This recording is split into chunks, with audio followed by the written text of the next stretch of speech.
안녕하세요. 엔타임 강사 강현입니다. 오늘 원리티 베타 28강입니다. 오늘은 이제 성령의 임하심에 대해서 같이 살펴보도록 하겠습니다. 성령의 임하심이 이제 오순절 이전과 이후에 성령께서의 임하심이 어떠한 차이가 있는지 살펴보도록 하겠습니다. 이렇게 말씀드린 거는 성령이 임하신 것은 이제 오순절에 이렇게 성령 강림을 하셨는데 오순절에만 이렇게 성령이 강림하신 것은 아닙니다. 성령은 오순절 이전에도 강림을 했는데 이제 그러한 그 의미와 어떤 성격이 다르기 때문에 이제 이렇게 우리가 이제 요 오순절을 성령 강림절이라고 이렇게 하는 겁니다. 그렇죠. 그래서 이제 우리가 이제 구약 시대, 신약 시대를 이렇게 보는데 이제 구약이라는 것은 옛 언약이라는 뜻이고 신약이라는 것은 새로운 언약이라는 뜻이잖아요. 그렇죠?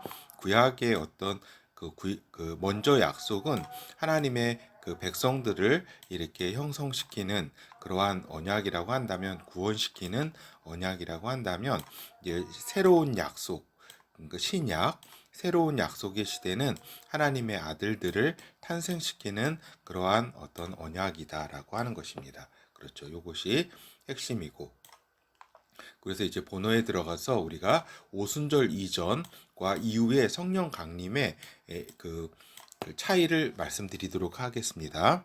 오순절 이전에는 인간이 이제 성령으로 태어나는 것은 아니다라고 하는 겁니다. 그렇죠. 성령께서 이렇게 강림을 하시더라도 이제 성령께서 오셔서 인간과 연합하는 관계라고 하는 겁니다. 강림하시더라도 성령께서 강림하시더라도 인간의 그 영과 이제 영혼과 연합하는 관계 그렇죠. 그렇기 때문에 각각 이렇게 연합을 이렇게 도표로 표현한다면 이렇게 같이 있는 것으로 이렇게 표현할 수가 있겠죠. 그렇죠. 그래서 여기가 나라고 한다면 이제 여기 성령님이라고 할 수가 있겠죠. 하나님의 영, 여호와의 영, 성령님이라고 이렇게 할 수가 있겠습니다. 그렇죠. 근데 이제 오순절에 이제 성령 강림은 이제 성령의 아들들의 탄생이다라고 하는 겁니다. 그렇죠. 그러니까 요 차이가 뭐냐면은 이제 인간과 연합하는 관계다. 이렇게 성령께서 오셨을 때 오순절 이전에는 그리고 오순절 이후에는 성령의 아들들이 탄생하는 것이다. 요런 도표로 그린다면 이렇게 되겠죠. 이렇게 성령 안에 이제 내가 이제 존재하는 그리고 그 내 영혼 안에 그 중심에 성령께서 이렇게 존재하시는 그런 하나로 된 하나체가 된 그러한 상태가 이제 성령의 아들로 태어나는 상태라고 할 수가 있겠죠. 그렇죠. 그래서 이제 또 이제 그 오순절 이후에 그래서 이제 성령의 아들들이 이제 탄생하게 되는데 이제 오순절 이후에도 그 성령 강림이 그 연합의 관계인 경우도 있다라고 하는 겁니다. 그래서 오순절 이후라 그래가지고 모든 경우가 이제 성령과 그 성령 안에서의 그 하나됨을 의미하는 것이 그런 실체가 되는 게 아니라 오순절 이후에도 이런 성령 강림의 양상이 이러한 형태, 나와 성령의 이렇게 연합된 관계로의 그 형태, 이렇게 이런 경우도 있다라고 하는 겁니다. 그렇죠. 그래서 이러한 연합의 관계일 때와 그 다음에 이렇게 하나됨의 관계일 때는 큰 차이가 있다라고 하는 것입니다. 그렇죠. 그래서 그 예전에 여호와의 영 성령께서 이제 임하셔서 주로 능력과 권능을 행사한 경우가 많이 있다라고 하는 겁니다. 그래서 이제 오늘 좀 많이 그 이렇게 알고 계시잖아요. 그러니까 구약 때는 그 성부 하나님께서 여호와 하나님께서 일하시고 또 그 예수 그리스도께서 일하셨을 때가 있고 또 예수 그리스도께서 승천하셔서는 이제 성령께서 이렇게 일하신다. 이렇게 이제 단편적으로 거칠게 이해하는 경우가 있는데 실상 뭐 이렇게 크게 뭐 이렇게 주도적으로 그러니까 이렇게 이해를 해도 되지만 이제 그 실체는 그 아버지와 아들과 그 성령께서 그 항상 한 분이시기 때문에 그 같이 일하셨다라고 하는 겁니다. 그래서 여호와의 영께서 여호와의 영, 성령께서 구약에도 항상 활동하셨다라고 하는 것입니다. 우리가 사사 기드온의 예를 이렇게 보도록 하겠습니다. 기드온에게 성령이 강림하여 연합의 관계를 가졌다라고 하는 겁니다. 이제 기드온은 이제 사사 시대 때의 인물이잖아요. 그렇죠.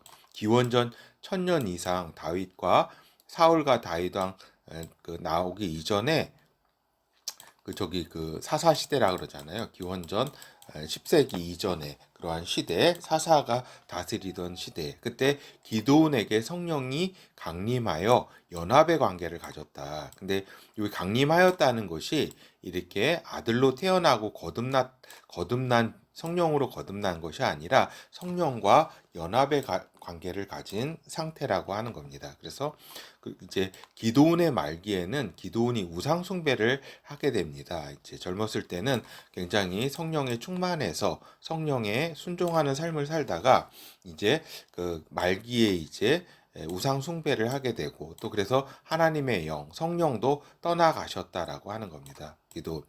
기드온에게 있어서 그렇죠. 그러니까 성령으로 거듭나면은 성령께서 이렇게 떠나가시고 이런 게 아닙니다. 하나체 그 성령으로 하나됨, 나의 영혼과 나의 영혼이 성령 안에, 성령께서 나의 영혼 안에 이렇게 있게 됨으로써 떠나가고 이런 게 아닙니다. 그렇지만은 이러한 성령으로 이렇게 연합된 관계에 있을 때는 이렇게 떠나가는 경우도 있다라는 겁니다. 이렇게. 그래서 사사기 6장 12절에 보면 여호와의 사자가, 이건 천사입니다. 천사. 기드온에게 나타나 이르되 큰 용사여 여호와께서 너와 함께 계시도다. 이렇게 말씀을 이렇게 하였고, 사사기 6장 34절에서 36절에 이제 구체적으로 이런 이제 요 빨간 부분은 제가 이렇게 한 겁니다. 여호와의 신이 기드온에게 강림하시니. 그래서 여기서 신이라는 거는 보통 이제 성신이라고 이제 하는데 성신이 그 다른 게 아니라 성령입니다. 우리가 성령입니다. 하나님의 영, 여호와의 영, 성령이신데 이제 왜 성신이라고 표현을 하냐면 이제 요 성령 오순절 이후에 그 성령과 그 성령과 구분을 하기 위해서 구약에는 주로 성신이라는 표현을 쓰고 그 다음에 이제 신약에서는 성령이라는 이제 표현을 쓰는데 영어라든가 다른 부분들을 다 이렇게 보면은 똑같은 용어다라고 하는 겁니다. 성령입니다. 원래는 그렇죠. 성신으로, 그러니까 성신과 성령이 같은 뜻이다라고 하는 거죠. 그래서 여호와의 신이 기드온에게 강림하시니, 그렇죠. 기드온이 나팔을 불매 아비에셀 족속이 다 모여서 그를 쫓고 기드온이 그 사자를 온 므낫세에 두루보내매 그들도 모여서 그를 쫓고 또 사자를 아셀과 스불론과 납달리에 보내매 그 무리도 올라와서 그를 영접하더라. 기드온이 하나님께 여짜오되 주께서 이미 말씀하신 같이 내 손으로 이스라엘을 구원하려 하시거든 해가지고 요 기드온이 이렇게 하나님과 함께 이렇게 그 아뢰고 말씀을 이렇게 드리고 이렇게 주님의 말씀을 들을 정도로 이렇게 성령이 충만했다라고 하는 겁니다. 그 당시에. 그리고 이제 사사 입다의 예도 이제 사사 입다도 성령이 충만하여 전투에 임해서 암몬 족속에게 승리를 했다라고 하는 것입니다. 그래서 이제 사사기 11장 29절에서 31절에 보면 잘 봐요. 이에 여호와의 신이 입다에게 임하시니. 그래서 여호와의 신이라는 거는 이제 성령이다라고 하는 겁니다. 여호와의 신, 아버지의 그 영이 뭐예요? 성령이잖아요. 그렇죠.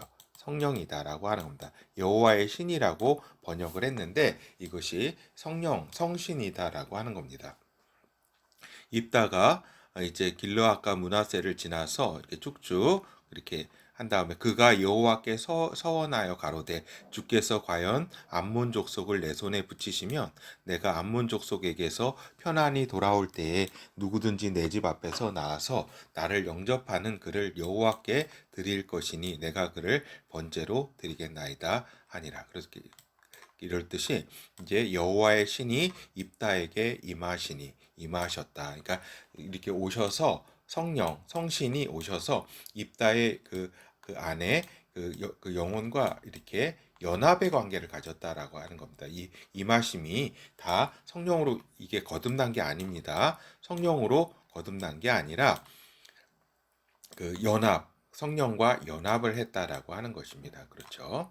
그래서 그 또 사사 삼손의 예가 있다. 어렸을 때부터 여호와의 신, 즉 성령이 함께 했다라고 하는 겁니다.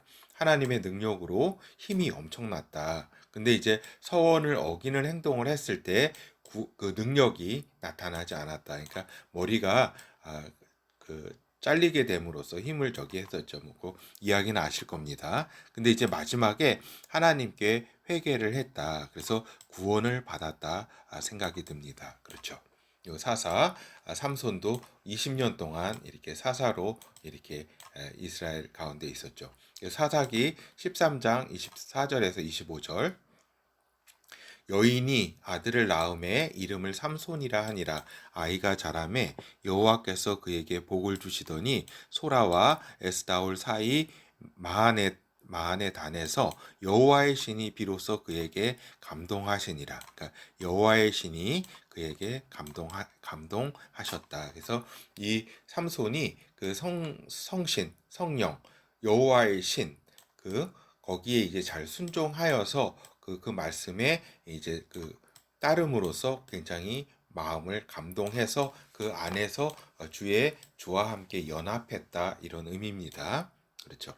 그래서 사사기 14장 6절에 보면은 삼손이 여호와의 신에게 크게 감동되어 손에 아무것도 없어도 그 사자를 염소 새끼를 찢음같이 찢었으나 그는 그 행한 일을 부모에게도 고하지 아니하였고 그렇죠.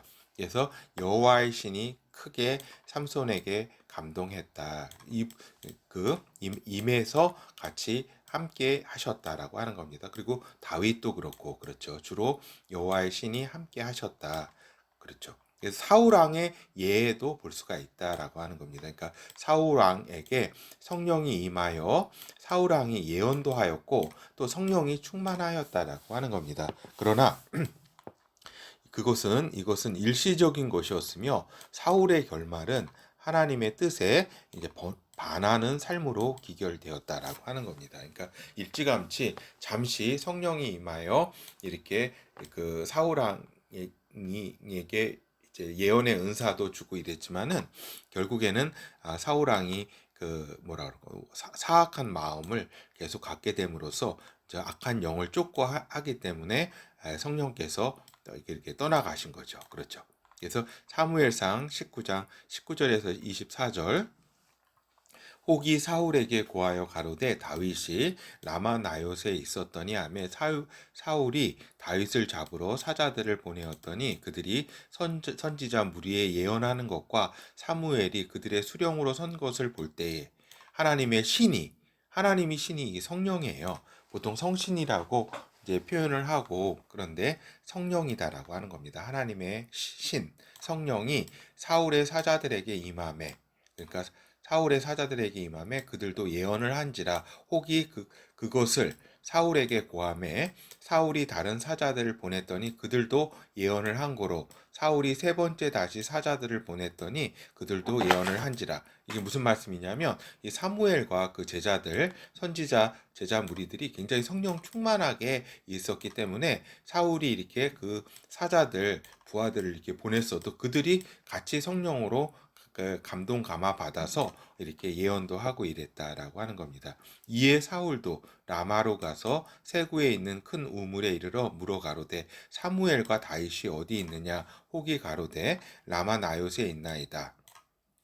사울이 라마 나요스로 가니라 여호와의 신이 그에게도 임하시니 그러니까 사울에게도 하나님의 성령이 그에게도 임하셨다라고 하는 겁니다. 그래서 그가 라마 나요스에 이르기까지 행하며 예언을 하였으며 그러니까 사울 왕도 하나님의 성령이 그에게 임해서 예언을 했다라고 하는 겁니다. 그가 굉장히 성령이 충만했죠. 그가 또 그 옷을 벗고 사무엘 앞에서 예언을 하며 종일 종야에 벌거벗은 몸으로 누웠었더라. 그러므로 속담에 이르기를 사울도 선지자 중에 있느냐 하니라. 그러니까 속담조차도 그렇게 사울도 선지자였다, 이런 이야기가 전해 내려왔다라고 하는 겁니다.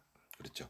이렇듯 성령의 임함, 성신의 임함도 구약 이제 그 신약 시대를 막론하고 연합한 경우에 있어서는 연합의 경우에도 성령이 충만하고 이렇죠. 하나님과 함께 하니까. 연합한 경우에도 성령께서 떠나가실 수 있다라고 하는 겁니다. 그렇죠. 이런 연합된 경우에 있어서는 성령께서 떠나가실 수 있다. 이에 비해서 오순절 이후에 성령으로 태어나는 경우는 오순절 이후라고 그럽니다. 이유라고 할 수 있겠습니다. 그러니까 첫 성령으로 예수 그리스도께서 이 땅에 오시고, 또 이분께서 승천하시고, 또 이분의 하늘 보좌에서 이분의 그 보혈로 이렇게 죄를 처리하시고, 또 뭐예요? 우리들에게 성령이 임하게 하셔서 성령으로 거듭나게 하셨다라고 하는 겁니다. 그러니까 이 부분이 틀립니다. 이거 이전에도 성령이 임했지만은 그거는 성령님과 인간이 연합했지만 각각의 그 정체성과 어떤 아이덴티티가 분리된 존재라고 하는 겁니다. 분리된 존재, 알겠죠? 연합하지만 하나의 그 각각의 분리된 그러한 정체성을 가지고 있었는데, 이제 성령으로 태어나면서 이제 우리가 이제 성령께서 우리 안에 오셔서 우리의 주인 되시고 하나된 우리 영이 그 성령 안에서 거듭나서 그 하나님의 아들로 태어나는 그리스도의 영, 그 성령은 이제 아버지의 영과 아들의 영이 하나된 영이잖아요. 구분된 인격을 가진 그 영이 오셔서 우리 안에 우리도 이제 성령 안에서 구분된 인격으로, 아들들의 구분된 인격으로 존재하는, 그래서 이렇게 연합의 관계가 아니라 하나됨의 관계, 성령님과 하나됨의 관계라고 하는 겁니다. 그리고 옛 자아는 이제 그 죽은 거짓 자라고 할 수가 있겠죠. 그렇죠. 근데 여기는 이제 연합의 관계에 있어서는 이렇게 연합을 이룰 때도 있고 또 이렇게 떨어질 때도 있고 이렇죠. 그렇지만 이 본질적으로는 분리된 상태고, 그리고 여기 성령으로 거듭난 상태는 구분되는 인격으로 존재한다라고 하는 것입니다. 그래서 이러한 경우에 있어서는 어떤 경우든 성령께서 떠나지 아니하게 된다라고 하는 겁니다. 그걸 알겠죠? 성령께서 이 경우는 그렇죠. 그래서 이때에 성령으로 태어났지만 거짓자가 막 이렇게 사로잡혀서 막 있고 이럴 때는 성령이 근심하시고 기도하시고 결국에는 이제 성령의 길로 인도하신다라고 하는 겁니다. 그렇죠. 어떠한 경우도 떠나지는 않는다라고 하는, 그리고 반드시 승리의 길로 인도를 하시게 된다라고 하는 겁니다. 근데 왜냐면은 자신과 하나됨으로 있는 그러한 아들이기 때문에 그렇다. 근데 이렇게 분리된 경우는 어떤 우상 숭배를 하거나 막 이러면은 이제 성령께서 떠나가시는 거죠. 그렇죠. 그러니까 여기서는 분리되지 않았다라고 하는 겁니다. 그렇지만 구분되는 인격으로 존재한다. 성령으로 그러니까 태어난다 함에 대해서 예수 그리스도께서 요한복음 3장에 명확히 말씀을 하셨다. 그래서 성령 안에서 예수 그리스도의 성령을 받는 것이고, 이때는 영원히 성령 안에서 하나됨으로 있게 되는 것이다라는 것이죠. 그래서 요한복음 3장 5절에서 8절, 니고데모하고 대화하는 내용이죠. 예수께서 대답하시되 진실로 내게 이르노니 사람이 물과 성령으로 나지 아니하면 하나님 나라에 들어갈 수 없느니라. 육으로 난 것은 육이요 성령으로 난 것은 영이니 내가 내게 거듭나야 하겠다는 말을 기이 여기지 말라.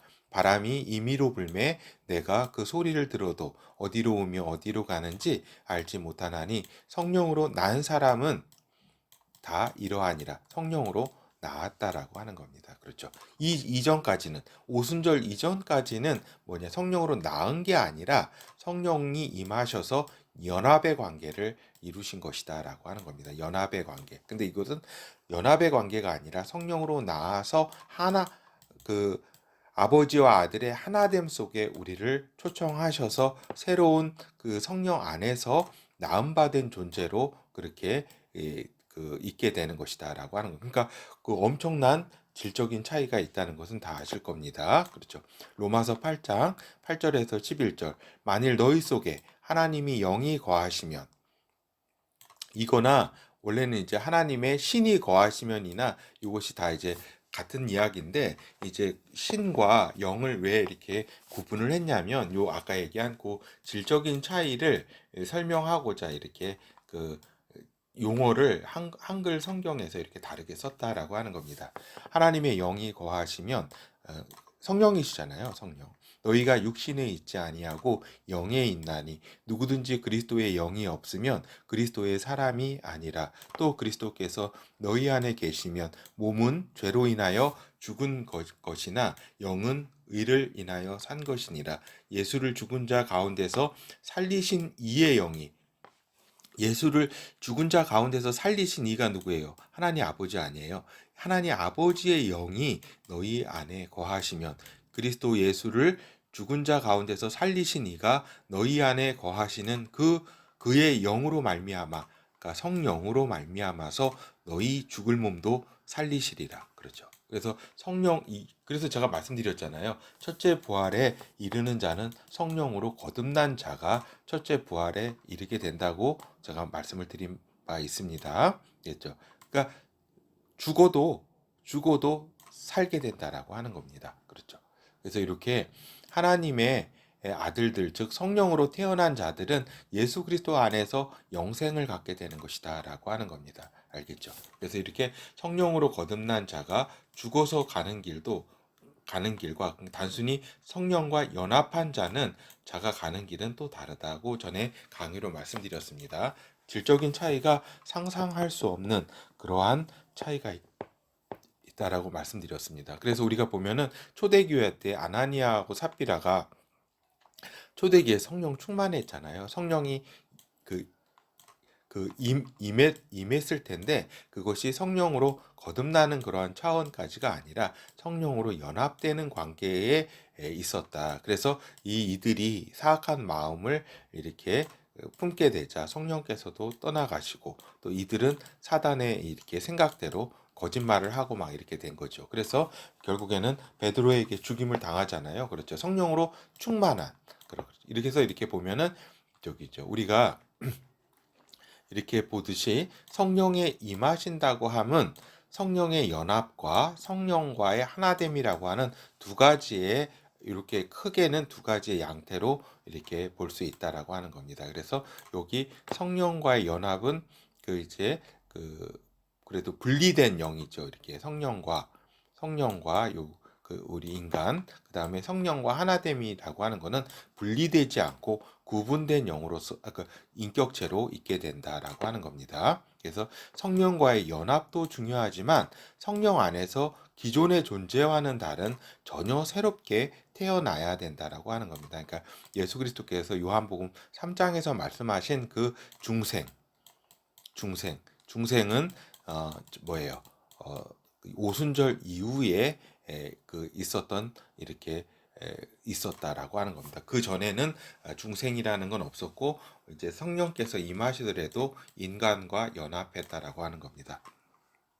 그래서 이제 그 오순절 이후에도 근데 성령의 임하심이 무조건 방금 말씀드린 대로 아들들로 태어나는 것을 의미하는 것은 아니다라고 하는 겁니다. 그래서 일시적으로 성령과의 연합의 삶을 살 수도 있고, 또 능력을 받아 여러 활동도 할 수도 있고, 또 어떤 경우 진짜 성령 충만하게 이렇게 어떻게 어떤 경우는 진짜 이렇게 성령으로 태어난 경우보다 성령으로 연합한 경우가 더 막 활동도 더 열심히 하고 성령 충만한 삶을 이렇게 살 수도 있다라고 하는 겁니다. 근데 이제 중요한 것은 성령의 아들들로 태어나는 것이다. 한때 충만하였으나 진리를 떠나가는 경우도 많이 있다. 그러니까 요 성령의 아들로 태어났다고 하면은 반드시 어떠한 길을 통해서건 하나님께서는 그 승리와 하나님의 아들로서 이렇게 살 수 있게 그렇게 인도를 하신다. 근데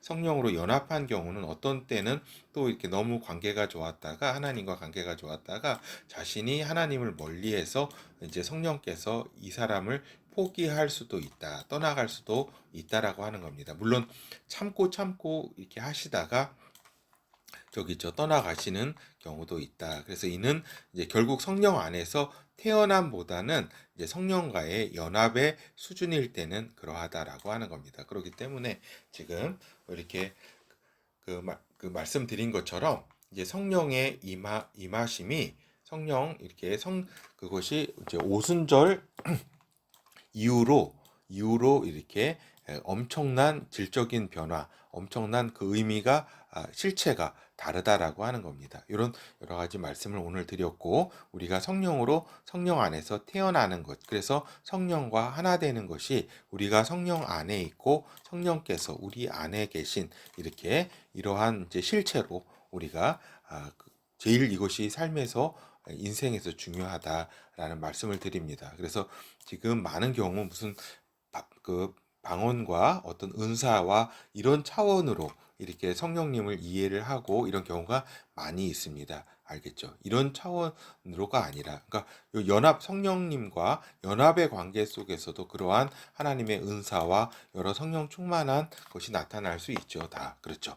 이렇게 그런데 그러한 차원이 아니라 그 인격적인 만남으로 하나님께서 인도하시는 그 성령의 아들들로 태어나야 된다는 말씀을 드립니다. 감사합니다.